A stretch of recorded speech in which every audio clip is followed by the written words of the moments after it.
So let's talk about the most common patch bays. First up, probably the most common and the least expensive is the 1/4-inch balanced patch bay. These can be had for under $100 typically, and the patch cables for them are relatively inexpensive. They use 1/4-inch balanced patch cables on both the front and the back.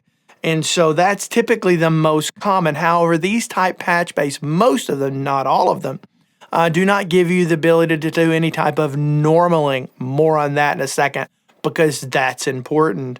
The next type up is typically what's called a Bantam style patch bay. And there's two types of those typically. Both of them have Bantam connectors on the front. I'll show you those cables here in a second and compare them. But Bantam cables on the front, but then the back of it, it's either direct wired. In other words, you're getting out your soldering iron and you're wiring connections between all of your various hardware pieces, whether it's your recording interfaces and, of course, all your hardware, external hardware that you have connected up to it.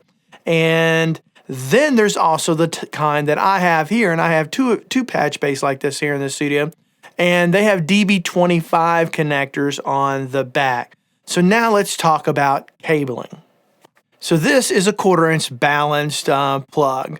This is one of the most common type plugs. They're very inexpensive.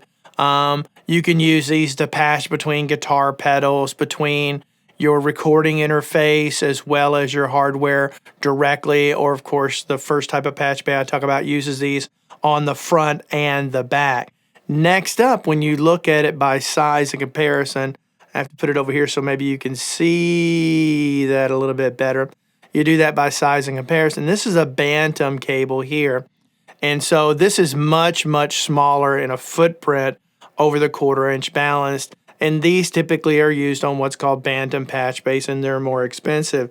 Now, like I said before, your most entry-level patch bays have 1/4-inch balanced on the front and the back. And then typically you can hardwire them in directly on a Bantam patch bay, or you can use this type of connection, which is let's see if I can get it, a DB25 connector over here, which you can see it has that typical peripheral on the outside of it. And when you look at the other side of it, you're just looking at a DB25 8-channel snake. So let's talk for a second about rear connectors. Like I said, you can either use a DB25, and with this, what this gives you the ability to do is to screw this into the back of whatever type of piece of hardware that you have connects to DB25, and that way you can't accidentally pull it out. It's going to remain in there very securely. Now, a lot of more expensive recording interfaces have DB25 connectors on them, as well as 1/4-inch balance. So you can go DB25 to DB25. So in other words, it's got this connector on both ends as an example, one in the back of your interface and one in channels 1 through 8 of the rear of your Bantam patch bay that takes DB25 connectors on the back. Like I said before, this is your 1/4-inch balanced, and typically on those lesser expensive, these are all plugged into the back. Now, what are the advantage of one versus the other? The number one thing to me that is the most advantageous to this is, one, I can get 8 channels in one snake and just take that over to various pieces of hardware. So that obviously, instead of running 8 individual 1/4-inch cables between the patch bay and the hardware and the recording interface as an example. So I can do it in a smaller footprint when I'm running cables, keeping better control of cable management. But outside of that, for me, the most important part is it secures to the back of it. It's probably what I like about it the absolute most, because when you use these on a lesser expensive one, if you've got a whole rack full of gear, and including you got your patch bay mounted into it, if for some reason you buy another piece of hardware and you've got to pull that patch bay out, you got to imagine you've got tons and tons of wiring. If you got a 32-channel patch bay, you have up to 64 cables coming out of the back of it if you're flowing with me there. That's a lot of individual cables, as well as the cables coming in and out of your interfaces and everything else that's wired back there for other purposes that aren't even wired into the patch bay. And so When you go to pull that out, you can see it. It will very easily just pull these out of the back when you're trying to pull that out the front. You know, these will come disconnected, and trying to get all that rewired, especially if every cable is not properly labeled. Let me tell you, that is a royal pain in the butt, and it's why I simply don't like them. Now, if you're going to have it set where you never need to get back in there again for any reason, which I seriously doubt, but if you're in that situation, then it's a non-issue. Save your money and go with the 1/4 inch balanced. So let's get back to the 1/4 inch balance versus Bantam patch bay on the front. What are the advantage of one of these versus the other? And as far as the connections between a 1/4 inch balance and a Bantam, they're the same. No difference whatsoever, so no advantage, no disadvantage. The only real advantage to Bantam 25 over this from the front panel access is concerned is really, and I'm only talking about a cable connection here, the only advantage to one over the other is simply you can get more inputs and outputs using a smaller jack on the front. So you're not going to have as many inputs and outputs in a single 1U rack space of regular 1/4 inch balance patch cables as you are. You're going to have many more inputs available to you with Bantam. So you can get more in a smaller footprint, which is quite handy, especially if you're like me and I have 2 Bantam patch bays here, and they're both full. Well, one's almost full, pretty close. All right.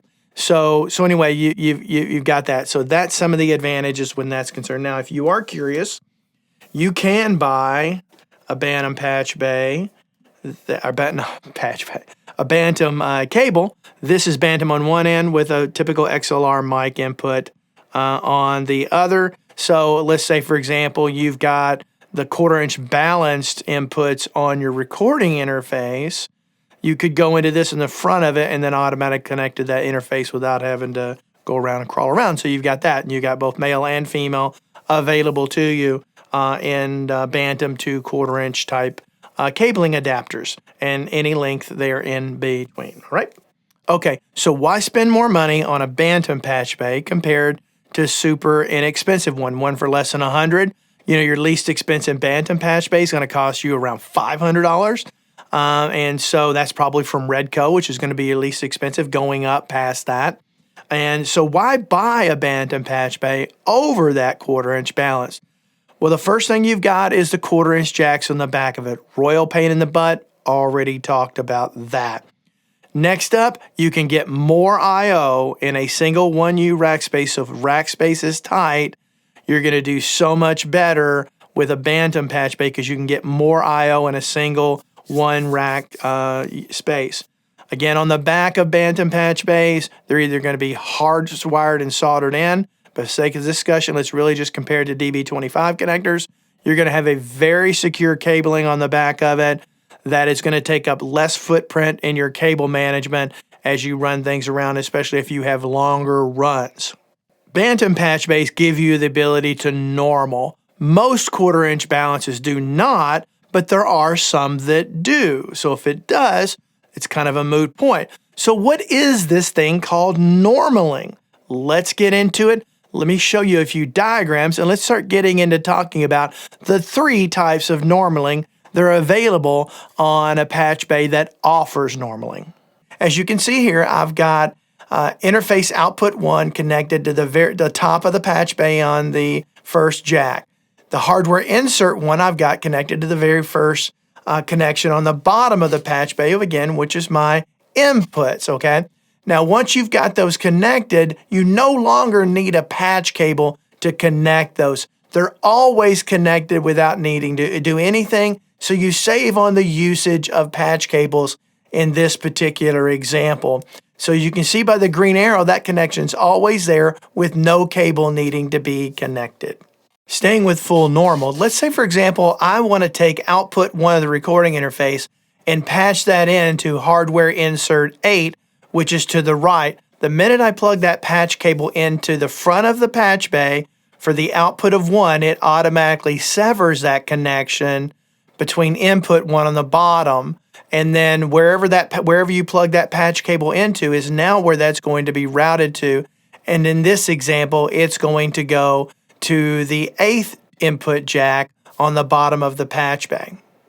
All right, so you saw in this example with normaling, whatever you've got connected to your output, which is going to be the top jack on the back of your patch bay. So that's going to be the output of your recording interface. And let's say, for example, compressor A is on input 1 on the first input of the bottom of that jack, right? So the advantage to being able to do full normal is the fact that that you don't need a patch bay on the front. So in other words, that output that's coming out of your digital audio workstation and going into the top number 1 of that patch bay is automatically routed to that input of compressor A. So you would just set up in your digital audio workstation a hardware insert with the input to compressor A as 1. And so you don't ever need a patch bay. So that keeps it clean on the outside and requires minimum patching or no patching in this particular example, meaning less of an investment into patch cables, less clutter on top. You don't get the whole spaghetti mess that you see in so many patch bays that have not been configured properly. So that's typically like all of my hardware pieces here in the studio. They're all wired directly. I don't need to plug in any patch cables if I just want to send it out to that single piece of gear. Now, when I want to start routing in between pieces of gear, that's a different discussion. So that enables you to do that. But let's say, for example, you come into a situation to where you've got to go out of input 1 and maybe you need to go into, you've got to come out of output 1 of your recording interface, and maybe you want to send that to compressor 8 as an example, right? And that's connected to the 8th input on the bottom of your patch bay.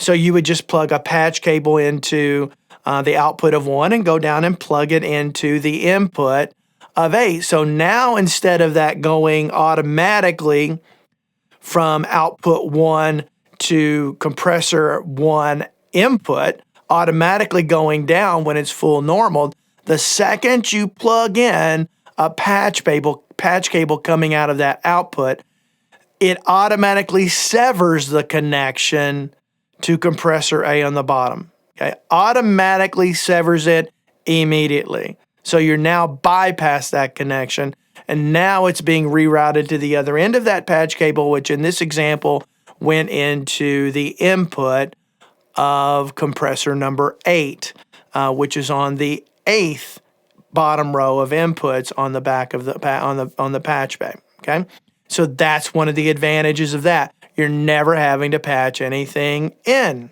Half normaled is full normaled on steroids, just like before, where that connection is constantly maintained by indicating the green arrow between output 1 and hardware insert 1 that's plugged into the back of the patch bay without needing to do any routing whatsoever.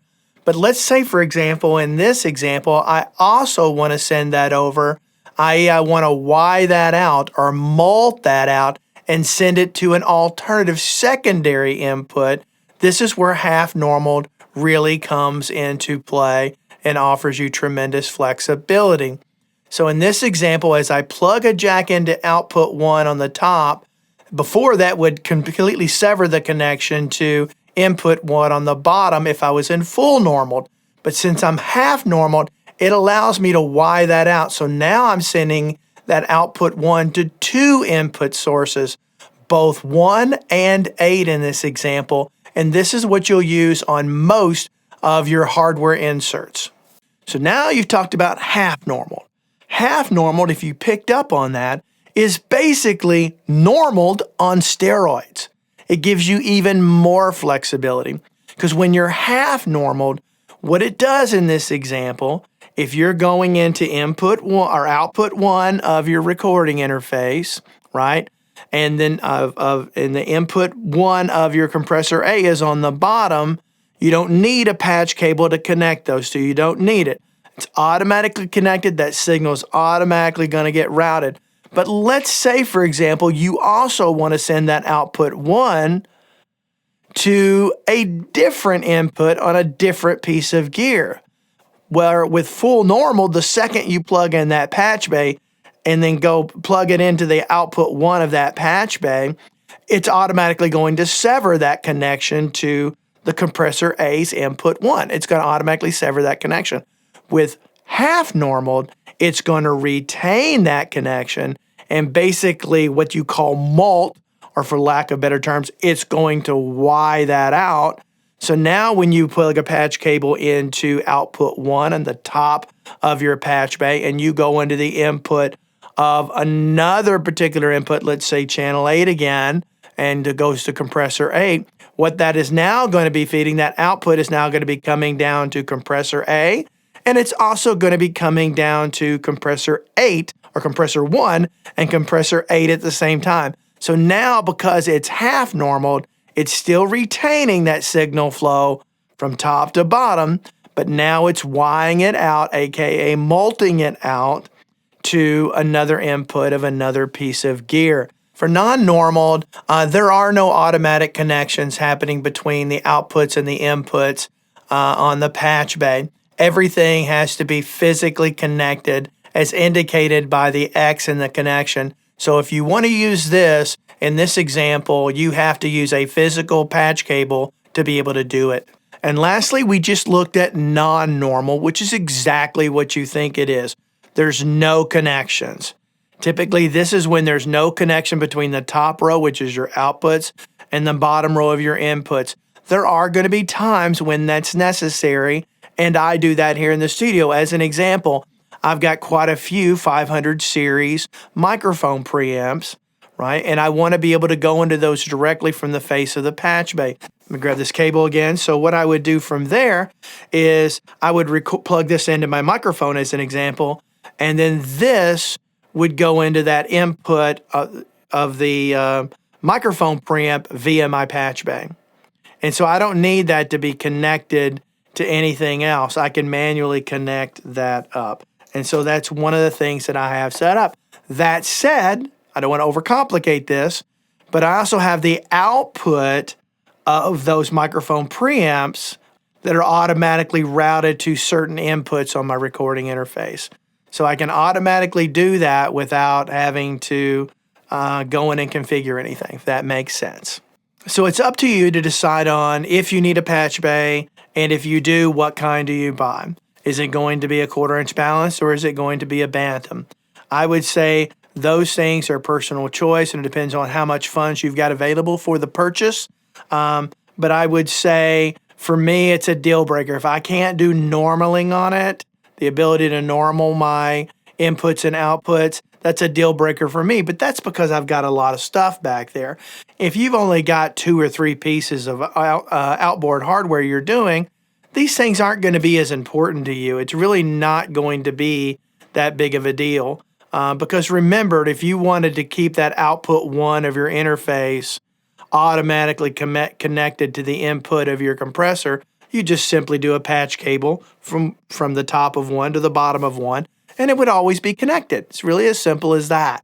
But again, that's going to give you a lot more clutter. It's going to create that whole spaghetti thing that can look like a mess. All right. So decide which way you want to go. Hopefully, I've simplified this enough. It's one of those situations you really want to make it super simplified, but there's a lot to wrap your head around. There's a lot of previous experiences you have to have in order to fully grasp it. You're already used to, working with hardware inserts and things like that. Okay. So hopefully this has been helpful to you. Do me a favor, leave me some comments down below with any of your questions, anything that you feel like I didn't cover and should have covered. Leave that down below. I'll try to answer those questions. Hopefully, if I can't, other people will, and we'll get into it as a community and help each other do that. But please go ahead and do that. Do me a favor. Don't forget to like, subscribe to the channel, the video, the whole 9 yards. That's the kind of stuff that helps the algorithm grow and gets these videos seen by more people.